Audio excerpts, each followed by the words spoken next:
into all of this? In anger. Let's potted story. So 1991. No, start again.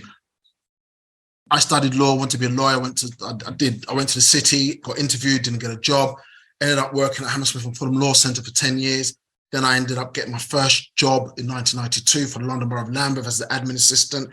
I worked my way all the way through housing up into 2016. Housing officer, team leader, area manager, assistant director. I thought I was going to be a chief exec. That particular carpet got pulled under me, made redundant. I was upset, to say the least, and said, what could I do? I've been working for the organisation for 30 plus years in housing, obviously not deemed good enough. What could I do? I had 4 boys under the age of 4 at the time. And me and my missus, we always do this. Every 5 years, we compare and contrast. What can you do? What can I do? What can you do? What can you do differently? How far are you going in your business, in your work? And I said, you know what? I don't feel I can work for anybody else anymore because I've tried it and it didn't work. I want to set up my own business. I know nothing about setting up my own business. My mum and my dad did, and one of my sisters did, but I didn't. So I just did it in anger.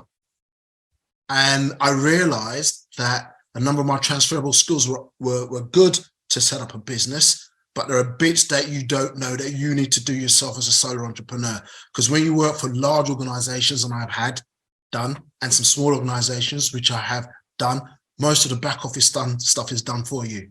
Marketing, policy, networking, all of the bits and pieces that really take you to another level. If you're interested in growth and it's not a side hustle, I had to learn very quickly. And hence I set up my own. And why did I do coaching and mentoring? I've always had a passion. My first coach was in 2003 when my dad died. I had a coach, I had a counselor, and that opened my eyes as to who I was at that time.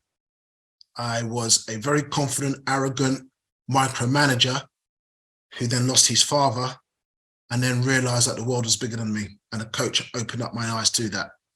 And I took on some coaching courses then. I used coaching in my work, because if you work in social housing, as you probably realize in South London, as I did, working for Lambeth, Southwark, housing associations, you're dealing with a customer base, a client base, and stakeholders who have different needs.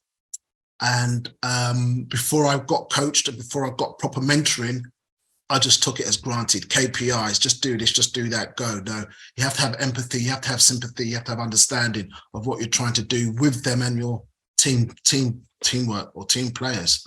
So that was helpful. And when I realized in 2016-17, just after Grenfell, that we're going to get blamed for everything again, I just said, you know what I'm good at is people, performance, leadership, and management. Let me do that as a coach and a mentor. I started to do that. When you started to network, I realized, whoa, all these business owners are running these businesses, but they don't really know much about leadership, management, performance, and people. So that's where I thought I could step in.